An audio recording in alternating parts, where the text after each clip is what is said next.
also see your neighbour running around with shears in September, hacking their raspberries down to the ground? Stop right there. Don't follow their lead. What if I told you that one small, clever delay before pruning could double your harvest? Yes, you heard that right. Most gardeners lose kilograms of berries simply because they rush the process.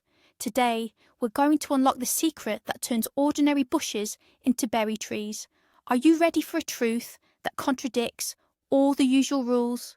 Then put that pruner down and listen closely. Before we get to the actual trick, let's quickly review the basics of what we're dealing with. Raspberries operate on a 2-year cycle. That's fundamental. The first year, the cane grows and builds strength. The second year, it produces berries and then dies. This applies to classic summer-bearing varieties.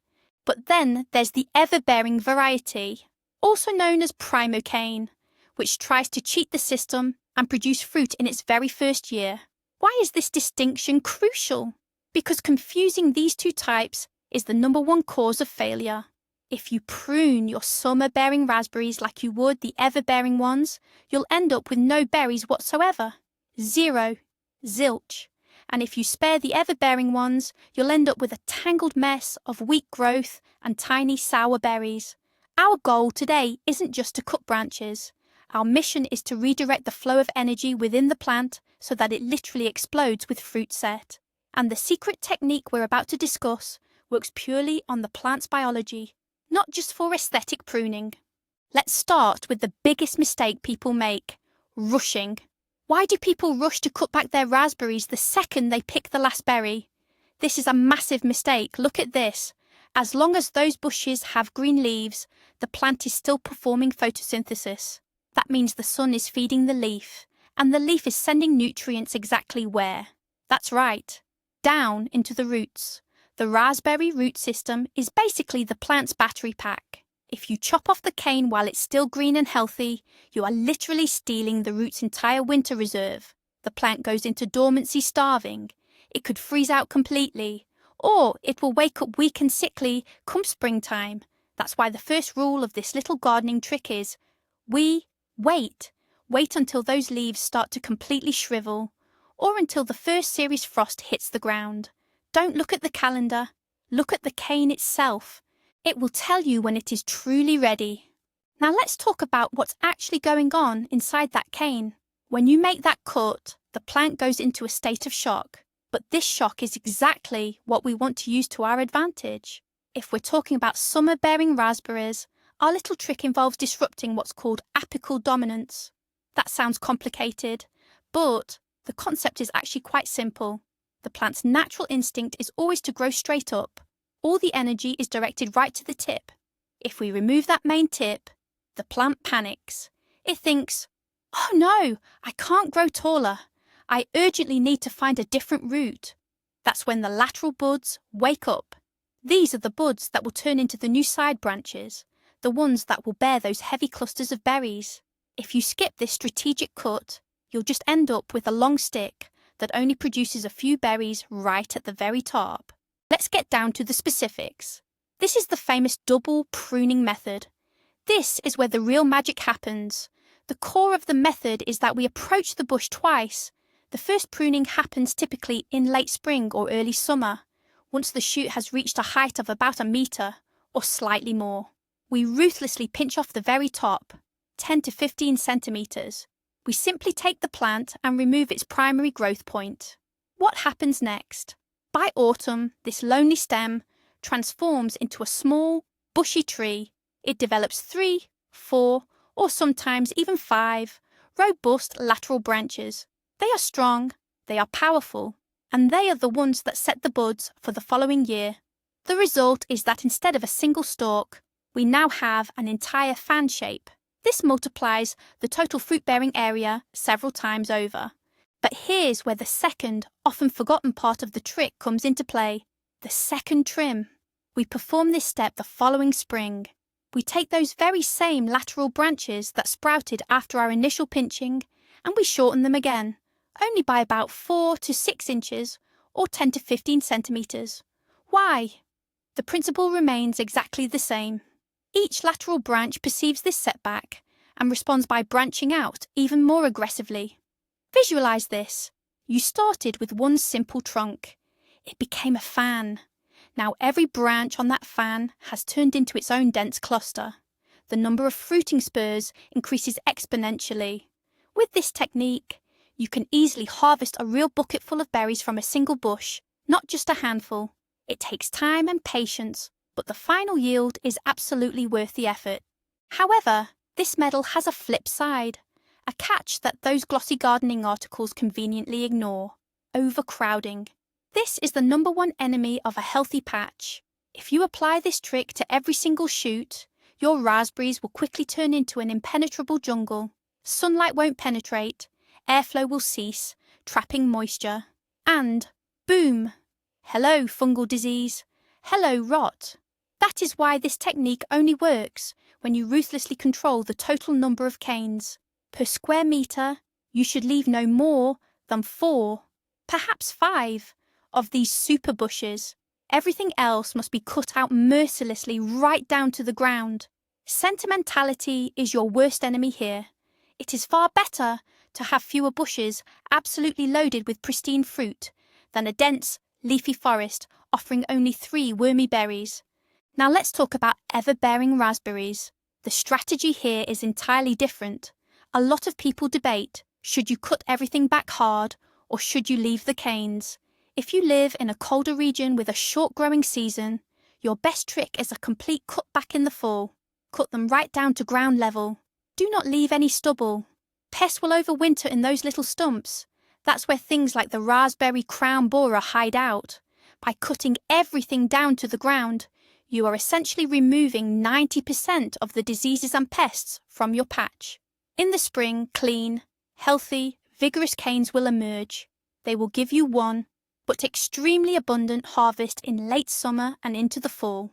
The berries will be clean and worm-free because when the plants are flowering, the main pests are either dormant or haven't emerged yet. If you live in a warmer climate or have a very early spring, you can use a clever combined strategy for your ever-bearing raspberries. First, you cut some of the canes right down to the ground, as previously described, but on the strongest canes, you only snip off the very tip that has already produced fruit. What does this achieve?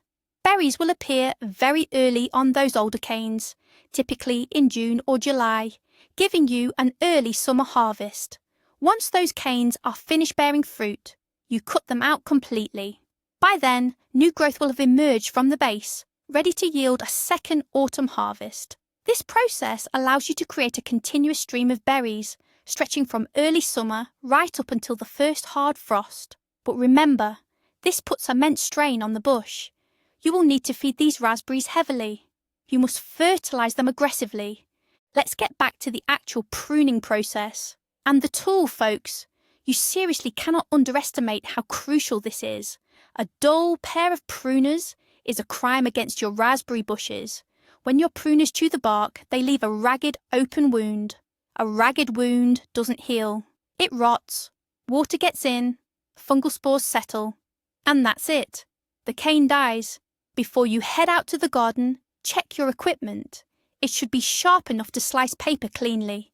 And here's another essential trick: sanitation. Keep a rag soaked in rubbing alcohol or a strong antiseptic solution in your pocket, moving from one bush to the next. Wipe those blades down. You don't want to transfer a virus from a sick plant to a healthy one, do you? It only takes a second, but it can save your entire patch. We need to examine the cane itself. Gardeners often hesitate to cut out swollen or distorted canes. They spot a lump and think, it looks healthy and green, so I'll spare it. Absolutely not. That's the work of the gall midge. Inside that swelling, the larvae are already comfortably settled in for the winter. If you leave that cane in the spring, they will emerge and infest all your new growth. The trick here isn't just basic pruning. It's conducting a full-scale detective investigation. You need to inspect every single inch of the cane. Any swelling or any purple-coloured spot, that's cane blight or didymella, is a death sentence for that cane. That infected cane must be cut out, not just down to the ground, but ideally you should dig down a little and remove it slightly below soil level. How high should you prune standard raspberries? A common mistake is treating all canes the same. Many gardeners simply grab their shears, set a height, usually around belt level, and start hacking away. That is wrong. You need to focus on the bud. You must make your cut just above a strong, viable bud. Do not leave a long, dry stub above that bud, as it will dry out and become a direct pathway for infection. The distance should be precisely 5 to 7 millimeters above the bud. That's barely a quarter of an inch. It sounds like extremely delicate work, but this precision is exactly what ensures a strong, quick start come springtime. If you cut too high, the remaining tip will simply die back. If you cut too low, you risk damaging the bud itself. You need to find that sweet spot. Your eye will quickly adapt. By the third cane, you'll be making the right cut almost instinctively. What should we do about the leaves? Often, when it's time to prune raspberries for winter, the leaves are still stubbornly clinging on. Here is a trick seasoned gardeners use. We help those leaves drop off, but you must do this carefully. Put on a thick gardening glove, grab the cane near the base, and slide your hand straight up, strictly bottom to top. If you run your hand downwards, you will rip off the buds sitting in the leaf axils, and those buds are your future harvest. Why bother removing the leaves? Wet, rotting foliage clinging to the canes all winter acts like an infected compress. They trap moisture, causing the cane to sweat, prematurely warm the buds, and ultimately invite rot and fungal issues. A bare cane is much more resilient and winters over far better. Now let's talk about mulching. Once you've finished pruning, the soil around your plants is completely exposed. You absolutely cannot leave it uncovered like that, because raspberry roots are notoriously shallow. A sudden, hard frost without any snow cover can seriously damage the entire root system. The trick is to heavily mound the base of the canes with a thick layer of organic material. This can be well-rotted manure, compost, or even just peat moss. But a crucial warning: do not apply this too early, especially if you are having a warm autumn. If you pile on the mulch when temperatures are still mild, say around 50 degrees Fahrenheit, the roots could start to rot or cook underneath the cover. Wait until the ground has already firmed up and started to freeze over after the first light frost. The mulch then acts as a perfect warm blanket for the winter. And come spring, once the snow melts, this same organic layer will break down to provide the first crucial feed for your plants. Should you tie up your raspberry canes for winter? Is it really necessary? Winter winds can be brutal. Long raspberry canes catch a huge amount of wind, especially if you've used the double pruning method and they look like small trees. They can easily be snapped off by gusts or crushed down by heavy snow loads. The fix is simple. Gather the bushes into loose bundles. Don't tie them tightly. You don't want to choke them. The goal is just mutual support. If your winters are extremely harsh and you don't get much snowfall, consider bending the canes right down to the ground. Raspberries survive any frost when protected under a blanket of snow. However, canes exposed to the icy wind will dry out. They literally desiccate. The moisture is completely frozen and sucked out of the stems. Let's talk about disposing of garden waste. Everything you prune is potentially hazardous biological material: branches, leaves, and dead wood. Absolutely do not toss this stuff into the compost pile. Fungi and larvae survive and thrive perfectly well in standard compost conditions. The secret to maintaining a truly healthy garden is often a bonfire. For instance, the ash from raspberry canes makes an excellent fertilizer. You can return it right back to the base of the bushes, but the branches themselves must be burned. If burning isn't allowed due to local laws or conditions, you must haul this material far away from your property. Do not leave pruned branches lying between rows, claiming it's for mulching. This is arguably the biggest, most foolish mistake a gardener can make. You are essentially hand-delivering a 5-star hotel for pests right next to the roots of your plants. Feeding after pruning. A lot of people think, great, I've pruned, now I can put my feet up. Wrong. The success of next year starts right now. Pruning stresses the raspberry bush, and it needs our help. But absolutely no nitrogen, no manure in the fall. Nitrogen will force the canes to grow when they should be going dormant. The trick is phosphorus and potassium. Think superphosphate and potassium sulfate. These nutrients help the wood mature and harden off. The canes will become tougher and the bark thicker.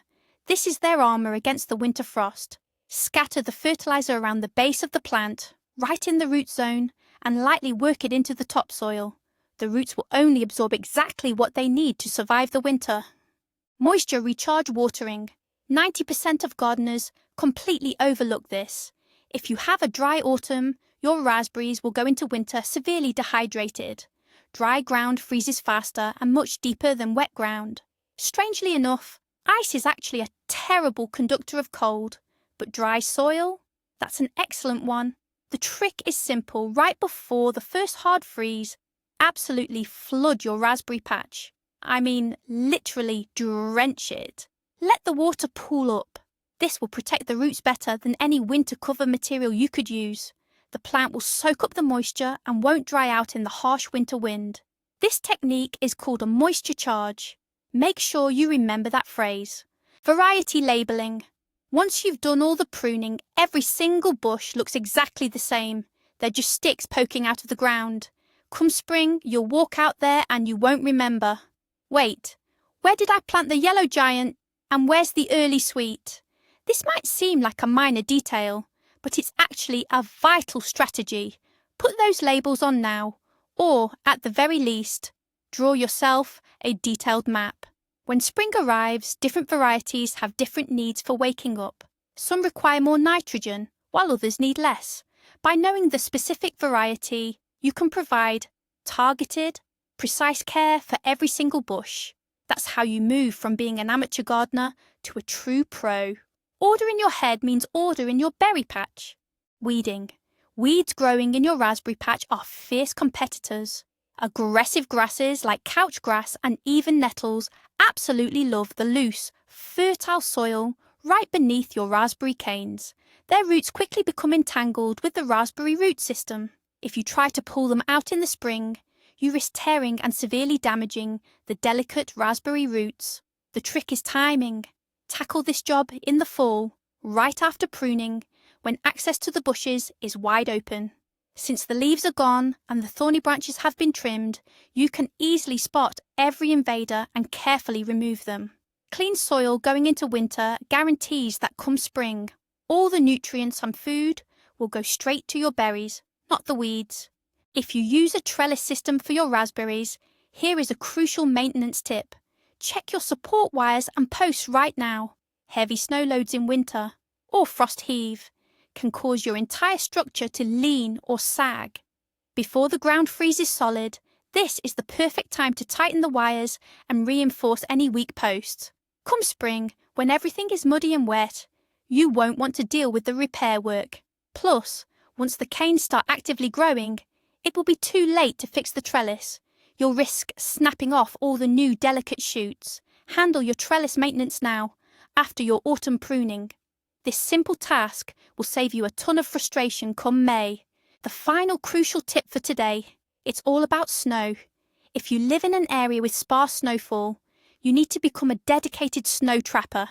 Once you finish pruning, scatter thick branches or evergreen boughs. Not raspberry canes, but pine clippings or leftover tree trimmings, for example, right over the plant rows. This framework will effectively catch and hold any incoming snow. Snow is the absolute best, most effective, and totally free insulation available. Think of it this way, the snow acts like a thermal blanket. Every inch of cover translates directly into critical warmth for the roots. Don't just rely on Mother Nature, actively manage her resources. Trap that snow exactly where it matters, insulating the roots of your future sweet harvest. So guys, you can see that pruning your raspberries isn't just about mechanically chopping off branches. It's truly a whole philosophy and a strategy. Let's quickly summarise. Don't rush with those pruners. Wait until the leaves have dropped. Make sure you differentiate between summer-bearing and fall-bearing varieties. Only use the method of double pruning on strong, healthy canes, and don't forget to thin out your patches. Remove anything diseased, feed them potassium, and keep them well watered. If you stick to this plan, next summer, you simply won't know what to do with all the harvest. You'll be buying new buckets and desperately searching for jam recipes. Thank you for watching all the way through. If you found this information helpful, please hit that like button. It truly is the best way to show your appreciation. And subscribe to the channel so you don't miss our spring gardening schedule. Now, a question for you. When you pruned your raspberries in the fall, did you cut them down right to the ground, or did you leave short stubs? Let me know in the comments which method gave you the best yield. Let's discuss it.